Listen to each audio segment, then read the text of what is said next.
ശ്രീ മമ്മൂക്ക, കേട്ടിട്ടുണ്ട്, ശരിയാണോ എന്നറിയില്ല, അങ്ങൊരിക്കൽ അങ്ങയുടെ ഫാൻസ് അസോസിയേഷനുകാരോട് പറഞ്ഞു അത്രേ, എന്റെ സിനിമകൾ പ്രോത്സാഹിപ്പിക്കാൻ ഫാൻസ് അസോസിയേഷന്റെ ആവശ്യമില്ല, നല്ല സിനിമയാണെങ്കിൽ ഓടിക്കോളും, വേണ്ടത് നമുക്ക് മറ്റുള്ളവരുടെ ക്ഷേമം ഉറപ്പുവരുത്തുന്നതിൽ നിങ്ങൾക്ക് എന്ത് ചെയ്യാൻ സാധിക്കും അത് ചെയ്യുക എന്നതാണ് എന്ന് അങ്ങ് പറഞ്ഞിട്ടുള്ളതായി ഞങ്ങൾ കേട്ടിട്ടുണ്ട്. ശരിയാണോ എന്ന് അറിയില്ല. ശരിയാണ്. നമ്മൾ ആ ഒരു വാർത്ത കേട്ടിട്ടുണ്ടായിരുന്നു അല്ലേ? കുറച്ച് പഴയ ഇന്റർവ്യൂ ആണ്. അദ്ദേഹത്തിന്റെ ഫാൻസ് അസോസിയേഷൻ രൂപീകരിക്കുന്നതിന്റെ ഭാഗമായിട്ട് പല ആളുകളും ഇങ്ങനെ വന്നുകൊണ്ടിരിക്കുകയാണ്. ആ സമയത്ത് മോഹൻലാലിന്റെ ഫാൻസ് അസോസിയേഷൻ ഉണ്ട്, മറ്റുള്ള നടന്മാർക്കുണ്ട്. അവരൊക്കെ ഓരോ സിനിമ റിലീസ് ആകുമ്പോഴും അങ്ങനെ വലിയ രീതിയിൽ പടക്കം പൊട്ടിക്കാനും മറ്റുള്ള കാര്യങ്ങൾക്കും പോസ്റ്റർ ഒട്ടിക്കാനും ആളുകളുടെ ഇടയിലേക്ക് എത്തിക്കാനും അന്ന് വാട്സപ്പ് ഗ്രൂപ്പുകളൊന്നുമില്ല, വലിയ രീതിയിൽ എത്തിക്കാനുള്ള ശ്രമങ്ങളൊക്കെയാണ് നടന്നുകൊണ്ടിരിക്കുന്നത്. ഈ സമയത്താണ് മമ്മൂക്കയുടെ അടുത്തേക്ക് വരുന്നത്. ഒരു കൂട്ടം ചെറുപ്പക്കാർ വന്ന് പറയുകയാണ്, എൻ്റെ ഒരു സുഹൃത്തുണ്ട് ബഷീർ എന്ന് പറയും, അദ്ദേഹത്തിനൊക്കെ തുടക്ക കാലഘട്ടങ്ങളിൽ മമ്മൂട്ടി ഫാൻസ് അസോസിയേഷന്റെ ഭാഗമായിട്ടുള്ള ആളാണ്, ഒരുപാട് ചാരിറ്റി ചെയ്യുന്ന ആളാണ്, ഇപ്പോഴും നിരന്തരമായി ചെയ്തുകൊണ്ടിരിക്കുന്നുണ്ട്. എൻ്റെ നാട്ടിലുണ്ട് വിനോദേട്ടൻ, അതേപോലെ ഷാജഹാൻ, ഇവരൊക്കെ കൃത്യമായിട്ട് എല്ലാ വർഷവും മമ്മൂട്ടിയുടെ പിറന്നാൾ ദിവസങ്ങളിലായിട്ട് ഓരോ രീതിയിലുള്ള ചാരിറ്റികൾ ചെയ്യുന്നതാണ്. അപ്പൊ മമ്മൂട്ടിയുടെ അടുത്ത് എത്തിയപ്പോൾ ഉണ്ടായ അനുഭവം മമ്മൂട്ടി തന്നെ പറയും. ഈ ഫാൻസ് അസോസിയേഷൻ എന്ന് പറയുന്നത് ഒരു എനർജിയാണ്, ഒരു യൗവനത്തിന്റെ ഊർജ്ജമാണ്. അത് നല്ല വഴിക്ക് തിരിക്കണമെന്ന് എനിക്ക് ആഗ്രഹം ഉണ്ടായിരുന്നു. ചുമ്മാ ഈ സിനിമാ തിയേറ്ററിൽ വന്ന് അതിനെ നമ്മൾ അവരെ നിരുത്സാഹപ്പെടുത്തില്ല, അത് അവരൊരു ഇതിന്റെ ഭാഗമാണ്, അവരുടെ ആവേശമാണ്, അതിനെ നമ്മൾ തളർത്തുന്നില്ല. സിനിമാ തിയേറ്റർ സിനിമ കാണാനും നമ്മളെ കൊണ്ട് കൈയടിക്കാനും ആവേശം കൊള്ളാനും ഒക്കെ സാധിക്കും. ആ ആവേശം, ആ ഊർജ്ജം നമുക്ക് കുറച്ചുകൂടെ നല്ല വഴിക്ക് ചെലവഴിച്ചുകൂടെ എന്ന് ഞാൻ അവരോട് ചോദിച്ചു.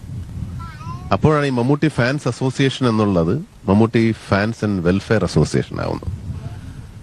അതൊരു ചരിത്രം തന്നെയായിരുന്നു. 10,000-കണക്കിന് കുട്ടികൾക്ക്, അതേപോലെ ഒരുപാട് ആളുകൾക്ക് ചാരിറ്റി ഭാഗമായിട്ട് ചെയ്ത ഒരുപാട് നന്മകളുണ്ട്. ഹൃദ്യം പദ്ധതി ഒരുപാടുണ്ട്, ഒന്നൊന്നും എടുത്തു പറയാൻ കഴിയില്ല, അത്ര അധികം ഉണ്ട്. ക്യാൻസർ രോഗികൾക്കുള്ളതുണ്ട്. പിന്നെ വർഷ സ്കൂൾ തുറക്കുന്ന സമയത്ത് കുട്ടികൾക്കുള്ള പഠനോപകരണങ്ങൾ സൗജന്യമായിട്ട് കൊടുക്കുന്നുണ്ട്. അതുപോലെ അങ്ങനെ ഒരുപാടുണ്ട്. നമ്മൾ പറയാൻ നിന്നാൽ ചിലപ്പോൾ വീഡിയോ അത് മാത്രമായി ചുരുങ്ങിപ്പോകും. അപ്പൊ മറ്റുള്ള നടന്മാരുടെ ഫാൻസ് അസോസിയേഷനിൽ നിന്ന് വ്യത്യസ്തമായിട്ട് മമ്മൂട്ടി ഫാൻസ് അസോസിയേഷൻ വെൽഫെയർ ആണല്ലേ. വെൽഫെയർ എന്ന് പറഞ്ഞിട്ടുണ്ടെങ്കിൽ അത്ര അധികം ജനങ്ങളെ സഹായിക്കാൻ വേണ്ടി തന്നെയാണ് ചെയ്യുന്നത്.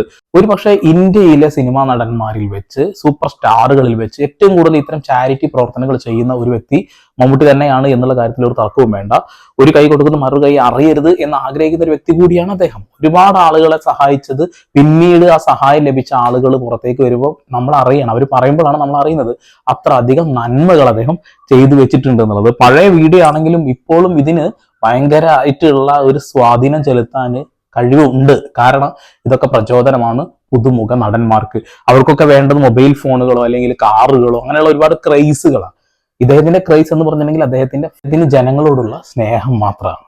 അങ്ങനെയാണ് ഒരുപാട് വെൽഫെയർ, ഒരുപാട് ജീവകാരുണ്യ പ്രവർത്തനങ്ങളിൽ ഈ ആരാധക സംഘം ഉണ്ടായ. സാധാരണ നടീനടന്മാരുടെ ആരാധക സംഘങ്ങളെ പോലെയല്ല, അങ്ങനെ ആവരുത് എന്ന് എനിക്ക് നിർബന്ധം ഉണ്ടായിരുന്നു. എങ്കിൽ മാത്രമേ നിങ്ങളോട് ഞാൻ സഹകരിക്കും ഞാൻ അവരോട് പറഞ്ഞു. തീർച്ചയായിട്ടും. സാധാരണ എന്ന് പറഞ്ഞിട്ടുണ്ടെങ്കിൽ സാധാരണ എന്ന സാധനം അല്ല കേട്ടോ ഉദ്ദേശിച്ച്, മറ്റുള്ള നടന്മാരുടെ ഫാൻസ് അസോസിയേഷൻസ് എന്താ ചെയ്യുന്നത്? സിനിമ വരുമ്പോൾ പോസ്റ്റർ അടിക്കാൻ വേണ്ടി, പോസ്റ്റർ ഷെയർ ചെയ്യാൻ വേണ്ടിയിട്ടും വാട്സപ്പുകളിലൂടെ നുണകൾ പ്രചരിപ്പിച്ചുകൊണ്ട് മറ്റുള്ള സിനിമകളെ ഒട്ടിത്താത്താൻ വേണ്ടി ശ്രമിക്കുന്നതൊക്കെ ആയിട്ടുള്ള ഒരുപാട് പരിപാടികൾ നമ്മൾ നിരന്തരം കണ്ടുകൊണ്ടിരിക്കുന്നുണ്ട്. ഏറ്റവും കൂടുതൽ അതിനടിച്ചമർത്തപ്പെട്ട ഒരു മനുഷ്യൻ കൂടിയാണ് മമ്മൂട്ടി. എന്നിരുന്നാൽ പോലും ആ അടിച്ചമർത്തലുകളൊക്കെ തരണം ചെയ്തുകൊണ്ട് മമ്മൂട്ടി എന്ന് പറയുന്ന ആ മനുഷ്യൻ ഒരു പടുവൃക്ഷമായിട്ട് വളർന്നുകൊണ്ടിരിക്കുകയാണ്. ഒരുപാട് ആളുകൾക്ക് തണലേകിക്കൊണ്ട് തന്നെയാണ് അദ്ദേഹം മുന്നോട്ട് പോയിക്കൊണ്ടിരിക്കുന്നത്. കേറാൻ ഷെയറിന്റെ ആദ്യത്തെ പ്രോജക്റ്റായ ഹൃദയസ്പർശം, ഈ ഹൃദയസ്പർശത്തിലൂടെ ധാരാളം കുട്ടികൾക്ക് തിരിച്ച് ജീവിതത്തിലേക്ക് വരാനുള്ള അവസരം ഒരുക്കി കൊടുത്തിട്ടുണ്ട്. അതിൽ പ്രത്യേകതയുള്ള 2 കുട്ടികൾ, അണ്ണനും തമ്പിയും നമ്മളോടൊപ്പം ഉണ്ട്. എട്ടാം ക്ലാസ്. അവിടെ ഓപ്പറേഷൻ കഴിഞ്ഞില്ലേ? എവിടെയായിരുന്നു ഓപ്പറേഷൻ? നിംസില്. നിംസിന്റെ ആദ്യത്തെ പ്രോഗ്രാം ഇദ്ദേഹമാണ്. നിംസ് ഉദ്ഘാടനം ചെയ്തത്. എന്താണ് അണ്ണന്റെ പേര്? ജിക്സൺ ആണ് ചെയ്തത്. അവര് ട്വിൻസ് ആണ്. അല്ലെ ഇയാളെ ഈ അനിയന്റെ ഓപ്പറേഷൻ ചെയ്തത് നമ്മുടെ കേരൻ ഷെയർ.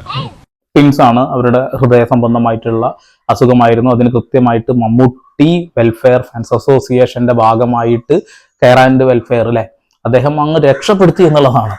ഇതേപോലെ ഒരുപാട് ആളുകളുണ്ട്. മമ്മൂട്ടിയെ ജിഹാദിയാക്കി ചിത്രീകരിക്കുന്ന ഒരു കൂട്ടം ആളുകൾക്ക് ഒരു നടുവിരൽ നമസ്കാരം ഇട്ടുകൊണ്ട് ഒരു കാര്യം പറയാം.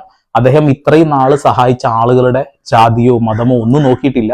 സാമ്പത്തികമായിട്ട് ഒന്നുമില്ലാത്ത, ആരും തിരിഞ്ഞു നോക്കാനില്ലാത്ത ആളുകളെ അദ്ദേഹം സഹായിച്ചിട്ടുണ്ട്. ഇനി അത് തുടരുക തന്നെ ചെയ്യും. അദ്ദേഹത്തിന് ഒരു രാഷ്ട്രീയത്തിന്റെ കണ്ണിൽ കാണുന്ന ആളുകളോട് എനിക്ക് ഒന്ന് മാത്രമേ പറയാനുള്ളൂ, നിങ്ങൾക്കൊക്കെ അത് ചെയ്തുകൂടെ എന്നുള്ളതാണ്. വേറൊന്നും പറയാൻ കഴിയില്ല. കാരണം അത്ര അധികം ജനങ്ങളെ സഹായിക്കുന്ന ഒരു വ്യക്തി, ആ ഒരു വ്യക്തിയെ ഒരു കാരണവുമില്ലാതെ ഇങ്ങനെ ചവിട്ടിത്താഴ്ത്താൻ ശ്രമിക്കുകയാണ്. അദ്ദേഹം ഒരു സിനിമ ചെയ്യുമ്പോൾ, അല്ലെങ്കിൽ അദ്ദേഹം ഒരു ഉദ്ഘാടന വേദിയിൽ പോകുമ്പോൾ, അദ്ദേഹത്തിന് അവിടെ നിന്ന് കിട്ടുന്ന സമ്പത്തിൽ നിന്നും പകുതി മുക്കാൽ ഭാഗത്തോളം അദ്ദേഹം ചെലവഴിക്കുന്നത് എവിടേക്കാണ് അറിയോ? ഇത്തരം ചാരിറ്റി പ്രവർത്തനങ്ങൾക്ക് വേണ്ടിയിട്ടാണ്. ഇപ്പൊ നിരന്തരമായിട്ട് ഇത്തരം വൃത്തികേടുകൾ കേൾക്കുന്നത് കൊണ്ട് പറയാണ്, മമ്മൂട്ടിയെ പോലെ മറ്റൊരു നടൻ ഇല്ല. മമ്മൂട്ടിയെ പോലെ മറ്റൊരു നല്ല മനുഷ്യനെ കാണാൻ വളരെ പ്രയാസമായിരിക്കും. സിനിമാ മേഖലയുടെ കാര്യമാണ് പറയുന്നത്. മറ്റുള്ള ബിസിനസ് മേഖലകളിലൊക്കെ ഇഷ്ടം പോലെ ആളുകളുണ്ട്. നമ്മളെ യൂസഫ് അലിയെ പോലെയുള്ള ആളുകൾ, ഒരുപാട് ആളുകൾ ജനങ്ങളെ സഹായിക്കുന്നുണ്ട്. എന്നിരുന്നാൽ പോലും നമുക്ക് ഏറ്റവും കൂടുതൽ അദ്ദേഹത്തിന്റെ പെർഫോമൻസുകളിലൂടെ നമ്മൾ സന്തോഷം കിട്ടുന്നുണ്ട്. അതുപോലെ അദ്ദേഹത്തിന്റെ ജീവിതത്തിൽ അദ്ദേഹം ചെയ്തു വെക്കുന്ന ഓരോ പ്രവൃത്തികൾ കൊണ്ടുകൂടി നമുക്ക് അദ്ദേഹത്തിനോട് താല്പര്യം തോന്നുന്നുണ്ട് അല്ലേ? നമ്മുടെ ചാനലിനോട് താല്പര്യം തോന്നുന്നുണ്ടെങ്കിൽ സബ്സ്ക്രൈബ് ചെയ്യുക, ബെല്ലൈക്കൻ എനേബിൾ ചെയ്യുക.